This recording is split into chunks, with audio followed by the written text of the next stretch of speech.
আসসালামু আলাইকুম। কাছে এবং দূরে যে যেখান থেকে আমার ভিডিওটা দেখছেন, আশা করি সবাই ভালো আছেন। আজ ফ্রিজ পরিষ্কার করব, এজন্য ফ্রিজ থেকে সবজি তরকারি সব টেবিলের উপরে রেখে ফ্রিজটাকে এখন আমি পরিষ্কার করব। ফ্রিজটা অনেক দিন ধরে পরিষ্কার করব ভেবেছি, কিন্তু করা আর হয়নি। যেহেতু সামনে রমজান এসে গেছে, তাই বলি যে ফ্রিজটা পরিষ্কার করে নিই। আমার ফ্রিজের নর্মালের ড্রয়ারের এক কোণা দিয়ে খুব বরফ জমে। বরফের যে পানি, সেগুলো বরফ থেকে বের হয়ে হয়ে ড্রয়ারে পানি জমে থাকে। এই কারণে দেখতেও খুব খারাপ লাগে। এই নর্মাল ফ্রিজের এই কোণা দিয়ে এই যে বরফ, অনেকখানি বরফ জমেছে। সে বরফগুলো আমি যদি উঠাই পরিষ্কার করি, আবার এক সপ্তাহ কি 15 দিনের মাথায় আবার এই বরফটা এই কোণা দিয়ে জমে থাকে।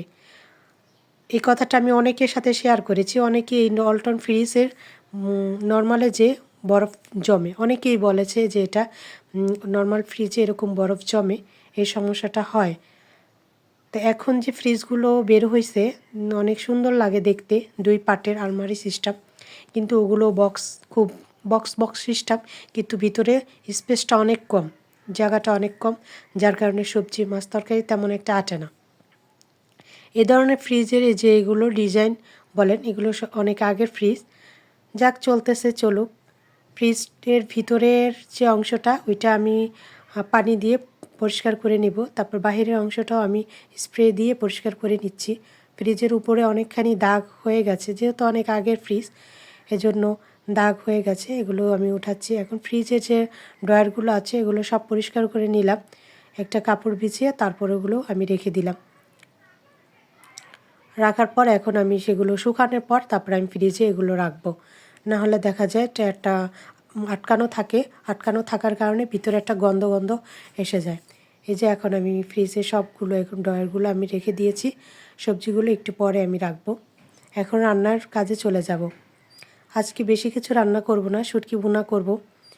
যেহেতু মা মেয়ে বাসায়, শুটকি ভুনা করেই ভাতটা খেয়ে নিব, দুপুরের ভাতটা।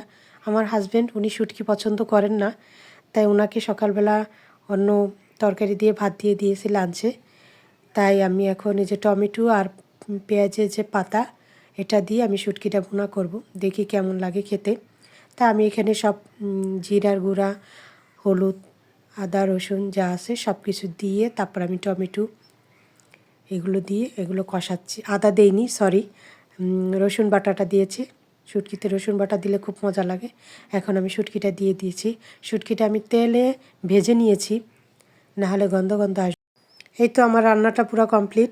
আপনাদের যদি আমার এই ভিডিওটা ভালো লাগে তাহলে একটা শেয়ার করে দিন, লাইক দিন, কমেন্ট করেন, সাবস্ক্রাইব করেন। আল্লাহ হাফেজ।